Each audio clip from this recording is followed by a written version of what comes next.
मित्रांनो, तुम्हाला उंदीर हे गणपतीचे वाहन कसे आणि का बनले याची गोष्ट माहितीये का?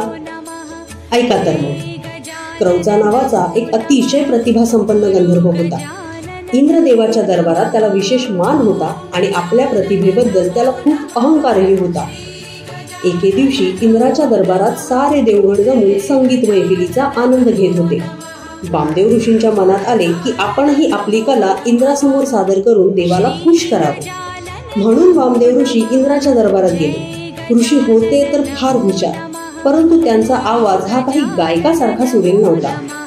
त्यांचे गाणे ऐकून क्रौचा खूप हसायला लागला व त्याने वामदेव ऋषींची खिल्ली उडवली.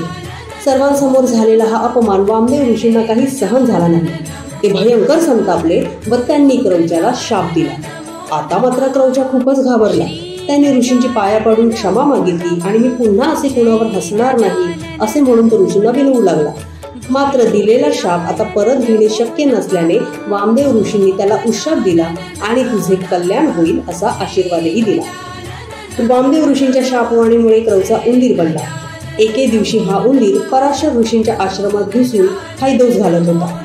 पराशर ऋषी आणि आश्रमातील इतर मंडळी त्याच्या या धुमाकुळीने फारच त्रस्त झाले होते. म्हणून ऋषी गणपतीची आराधना करायला लागले. प्रार्थना ऐकून गणपती बाप्पा प्रकट झाले व त्यांनी ऋषींना प्रार्थनेचे कारण विचारले. ऋषींनी बाप्पांना विनंती केली की आता या एवढ्याशा उंदरापासून तुम्हीच आम्हाला वाचवा. गणपती बाप्पाने ऋषींची विनंती ऐकून उंदराला पकडले व त्यांना सर्वांना त्रास देण्याचे कारण विचारले.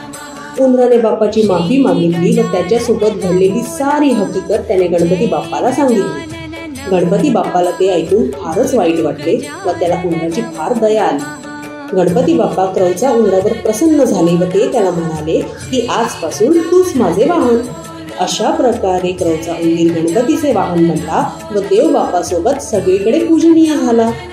गणपती बाप्पा मोरया.